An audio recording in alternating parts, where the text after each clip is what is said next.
We're surrounded by chemicals, aren't we? Yeah. And they seem to be in so many everyday things. Absolutely. From, the pan you cooked breakfast in this morning to maybe the jacket you're wearing. And some of these substances, they have this knack for sticking around, not just out there in the environment, but inside us too. Yeah, they linger. Which really makes you wonder, could something as basic as where you live actually change the levels of these things in your body? That's exactly the question we're diving into today. We're looking at a really fascinating study from Australia. Okay. They've been investigating this group of chemicals called PFAS. That's per and polyfluoroalkyl substances. Right, PFAS. And specifically, they looked at levels in the blood of people living in different spots.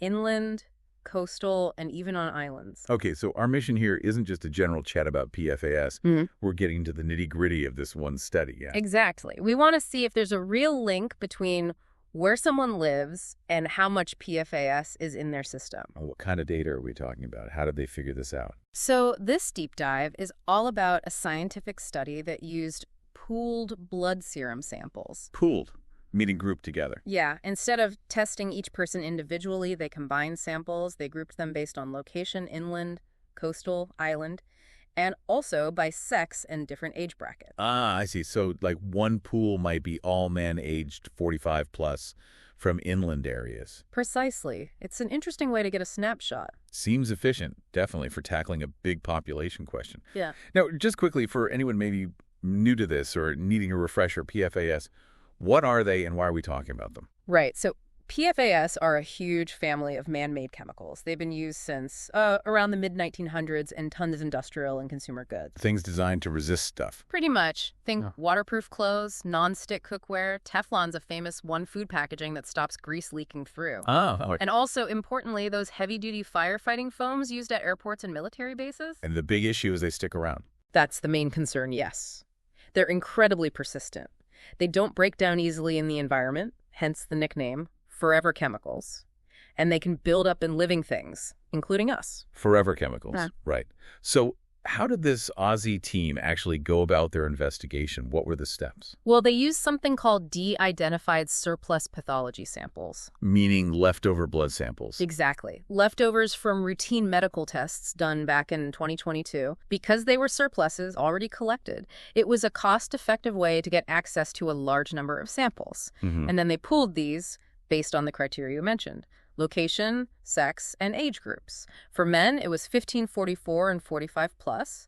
For women, 15, 44, 45, 59, and 60 plus. Gotcha. So it's like a snapshot of different community groups in 2022, not tracking specific people over time. Correct. And how many different PFAS chemicals were they actually looking for? They screened for 45 different types. Out of those, they could actually measure 13 in at least one of the pooled samples. And interestingly, they picked up two of the newer sort of replacement PFAS compounds, 5.3 FTCA and 9CL F53B. Replacements for the older one? Yeah, as some of the legacy PFAS get phased out.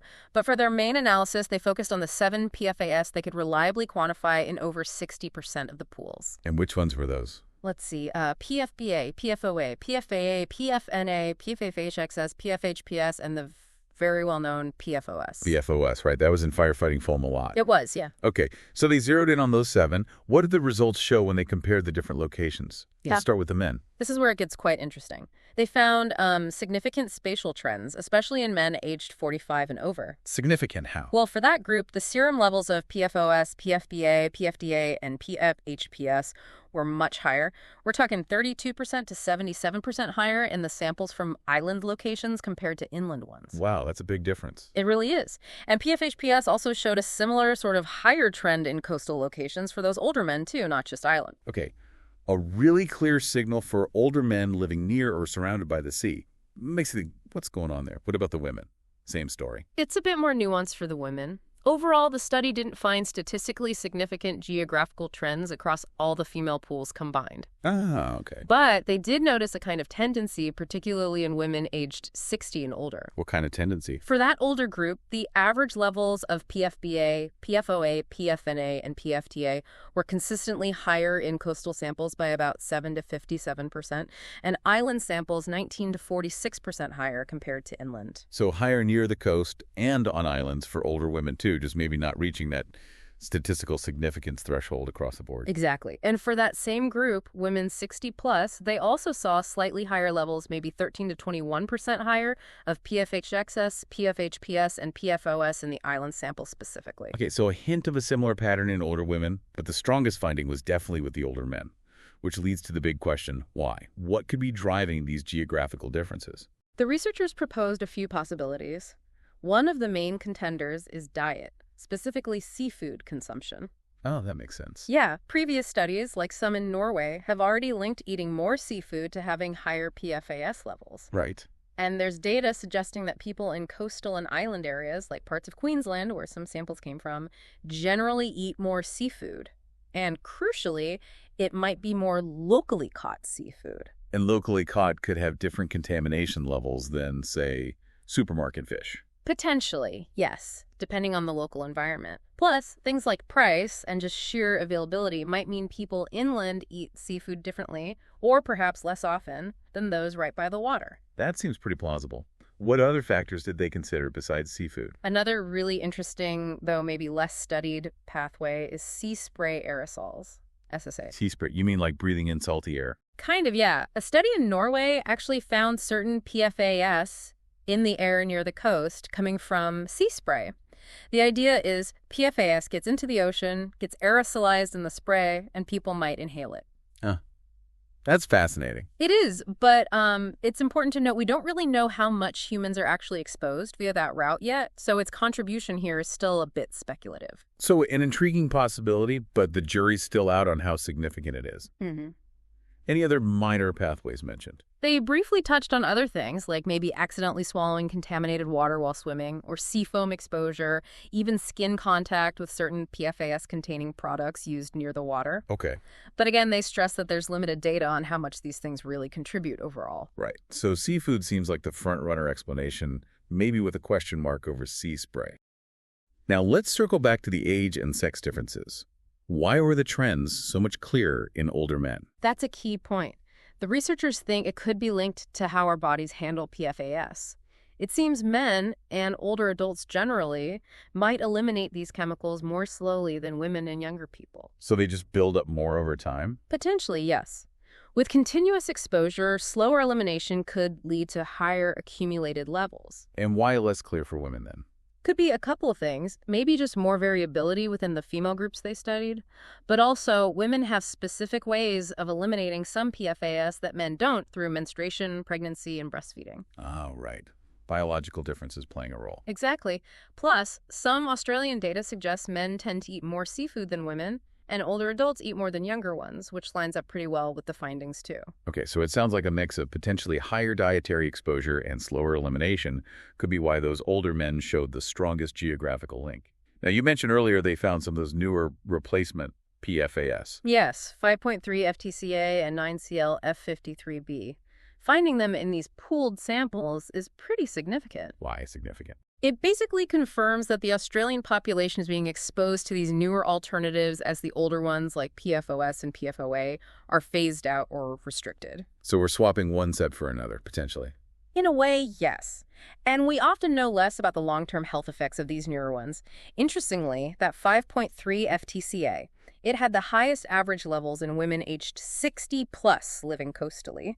It actually made up a noticeable chunk of their total PFAS burden. Wow. And the other one, 9CL F53B. That was detected in just a few coastal samples, but at levels similar to what's been seen recently in places like Papua New Guinea. So the presence of these replacements definitely signals that we need to keep watching them. Absolutely. It really highlights the need for ongoing monitoring of these emerging PFAS compounds. Makes sense. Now, no study is perfect. What about the limitations here? What caveats did the researchers mention? They were upfront about a few things. One is using those pathology samples, people getting medical tests, might not perfectly represent the general population. There could be a bias. Right. The healthy user bias, or maybe the opposite here. Potentially. But they did cite other work suggesting this bias might be small for many chemicals like these, and probably consistent across the different locations anyway. Okay, who else? They also noted the island postcodes covered a pretty wide area across different Australian states. Could that wash out some effects?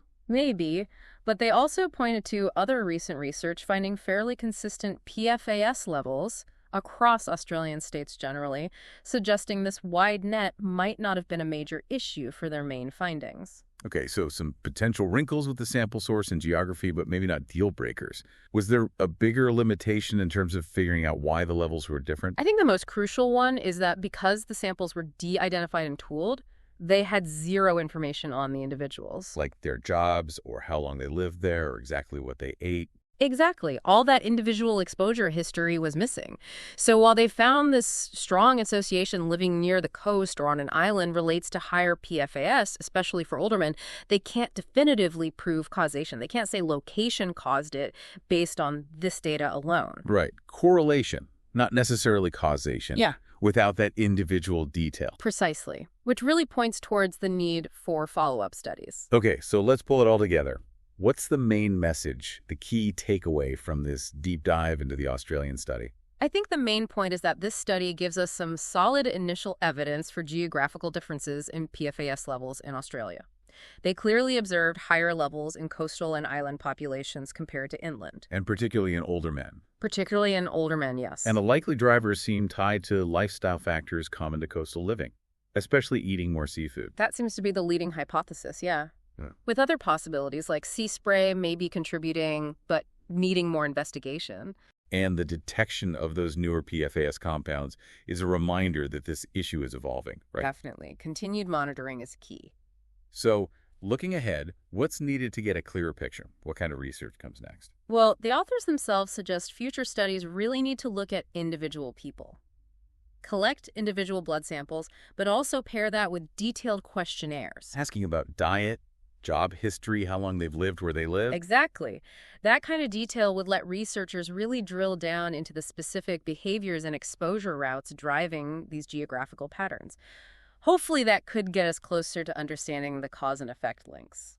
It's definitely complex, but this study gives us some really important clues. And for you listening, it might just make you pause and think about your own situation.